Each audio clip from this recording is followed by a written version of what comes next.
Alors, on vous parle souvent des relations de parcours sacré, mais j'avais envie aussi d'aborder cette partie euh, dont on évoque peut-être peu souvent les conséquences. Alors, effectivement, ces relations-là demandent un travail personnel intense, à titre individuel, bien sûr, d'éveil spirituel, de développement personnel qui prend toutes ses formes, que ce soit par de la méditation, par la prise de conscience de vos schémas de fonctionnement. Le travail que vous effectuez, en fait, augmente et change vos vibrations. Nous sommes un monde de matière, mais quand on réduit ces matières à l'échelle, à une plus petite échelle, on voit en fait que nous sommes tous et toutes énergie.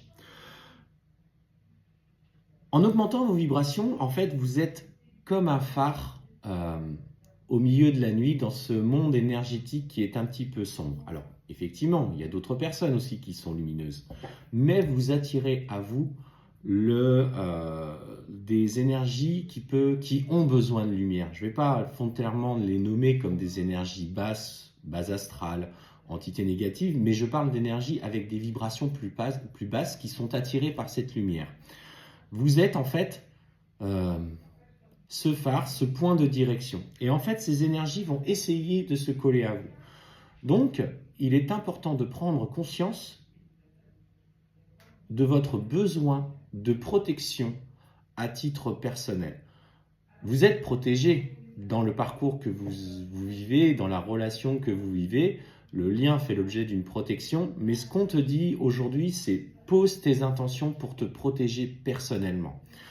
Euh, et là, je vais vous raconter une anecdote. Sabrina et moi avons été attaqués par plusieurs formes, que ce soit des formes pensées négatives, que ce soit des entités, voire beaucoup plus, en astral. Là, pour le coup, ça me concerne. Euh, donc, protégez-vous, c'est important. Là, prenez conscience que ce développement bouge énormément de choses dans la matière, mais aussi dans les énergies. Et votre pouvoir créateur, qu'il soit dans une stade d'évolution ou à terme beaucoup plus concret, parce que vous le verrez aujourd'hui, clairement, dans les vibrations que vous aurez en vous réunissant à votre autre, euh, pour la plupart d'entre vous, tout le monde ne parviendra pas, mais une partie pourra se réunir, vous pourrez créer matériellement par vos pensées. Je cite l'exemple, l'autre jour avec Sabrina, nous étions, ça je le dis en rendez-vous, à Disneyland. Un groupe de filles était insupportable à nos côtés et j'ai émis la pensée euh, que l'attraction, parce que je ne vais pas la nommer, l'attraction allait tomber en panne en rigolant, en disant « Ah, ça serait rigolo que l'attraction tombe en panne ». Nous sommes passés, l'attraction est tombée en panne. Matérialiser l'importance de votre pouvoir créateur et surtout des énergies qui vont chercher à vous déstabiliser. Ça va plus loin que la matière, ça va plus loin qu'une simple relation amoureuse. Et c'est pour ça qu'on parle d'amour inconditionnel. Vous voyez, personne n'est parfait, moi y compris. Ça ne veut pas dire pour autant qu'aujourd'hui je suis parfait parce que nous avons réussi à nous réunir. Ça n'a rien à voir avec ça. On a encore tous nos agacements, nos comportements, nos caractères. Et parce que ces énergies lourdes vont chercher à vous déstabiliser, à vous mettre des bâtons dans les roues. Alors vous allez beaucoup plus vous protéger que votre runner. Le runner qui n'en a pas conscience, lui, on va lui présenter toutes les situations personnelles où il va pouvoir rentrer dans ses travers. Je ne dis pas qu'il n'en est pas responsable, mais je dis qu'il sera tenté.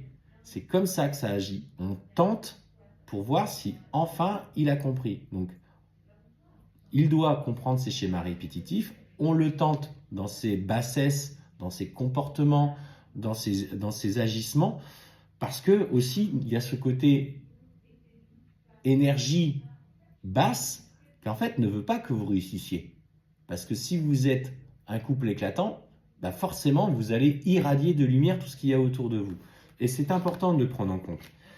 Et c'est pour ça aussi que votre runner a des difficultés à avancer sur ce parcours.